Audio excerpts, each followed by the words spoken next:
Hello everyone, my dear students. Today we are going to start our first chapter, A Letter to God. As I told you that I would teach you online. So uh, before we go through the text, it becomes much more important for us to know its summary. So let's have a focus on the summary of this chapter. Dear students, ये कहानी है विश्वास की।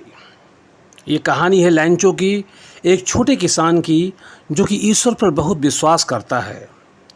वो अपने खेत में खेती कर रहा होता है और उसे इस बार उम्मीद होती है कि बहुत अच्छी बारिश होगी, बहुत अच्छी फसल कटेगी और उसे खूब मुनाफा होगा।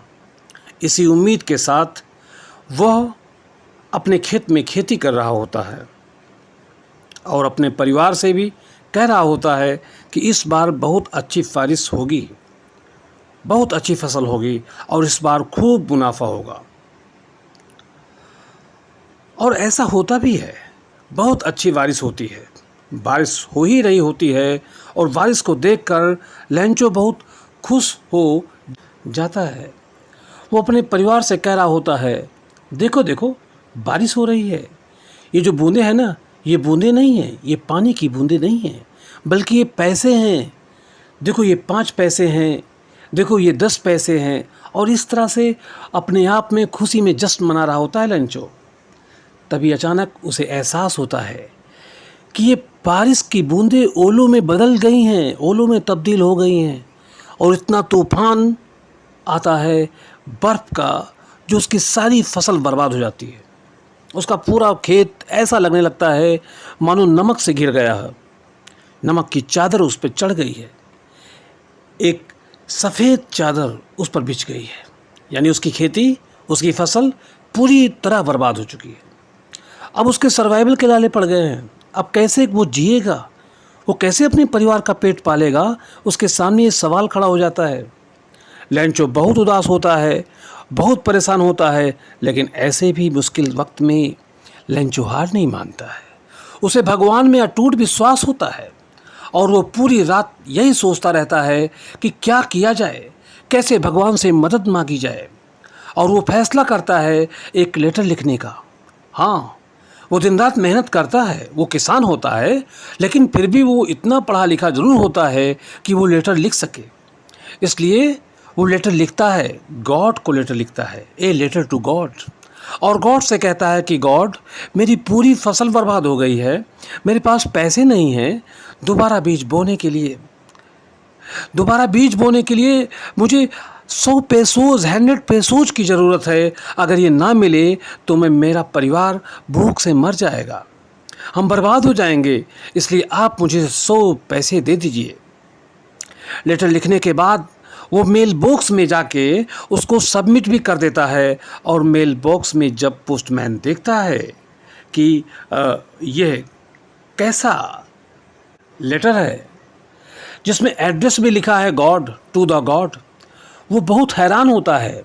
वो जाके जो पोस्टमास्टर होते हैं, जो पोस्टमास्टर साहब हैं, उनको ये लेटर दिखाता है, जिसे देखने पर सभी पहले तो हंसते हैं, मजाक उड़ाते हैं कि ये क्या है। ये तो बड़ी हैरान करने वाली बात है कि कोई गॉड को लेटर लिख रहा है, गॉड को देने के लिए लेटर लिख रहा है, वो भी इतना सीरियस होकर के। लेकिन जब वो ये देखते हैं, उसके अंदर जब पढ़ते हैं, उसकी प्रॉब्लम को जब वो विचारते हैं, तब वो चुप हो जाते हैं और वो फैसला करते हैं कि वो लैंचो के इस विश्वास की कद्र करेंगे और वो इस विश्वास को टूटने नहीं देंगे। पोस्टमास्टर खुद और अपने कलीग से, अपने दोस्तों से मिलकर कुछ पैसे इकट्ठे करता है चैरिटी के तौर पे, दान के तौर पे, ताकि वो लैंचो को दे सके, ताकि लैंचो की मासूमियत और उसका विश्वास बना रहे। ऐसा करने पर सिर्फ 70 पेसोज ही वो इकट्ठा कर पाते हैं और 70 पैसों से ही वो लैंचो की मदद कर पाते हैं। वो ठीक वैसा ही करते हैं जैसा लैंचो चाहता है। 70 पैसे एक लेटर में रख कर वो दे देते हैं। पोस्टमास्टर खुद जाता है लैंचो के घर और लिफाफा देते हैं।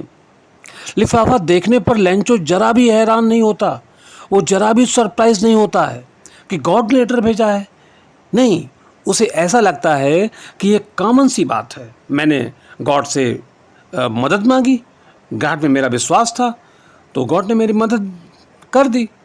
जब लैंचो लेटर खोल कर देखता है तो उसे 70 पैसे होते हैं।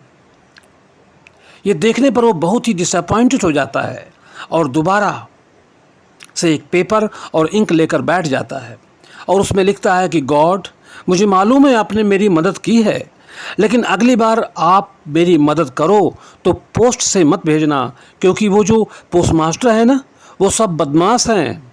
उन्होंने सिर्फ 70 पैसे ही भेजे हैं, 30 पैसे वो खा गए हैं। इसलिए अगली बार जब मेरी मदद करो तो डायरेक्टली मुझे ही भेज देना।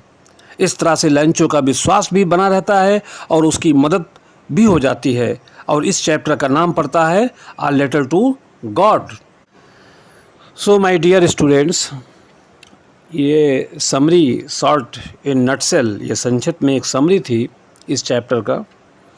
और अब इसके बाद में हम इसके टेक्स्ट लाइंस को एक्सप्लेन करेंगे and thereafter we will solve some important questions with exam point of view, exam oriented questions.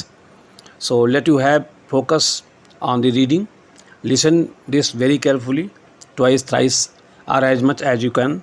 Thank you very much. Have a nice day.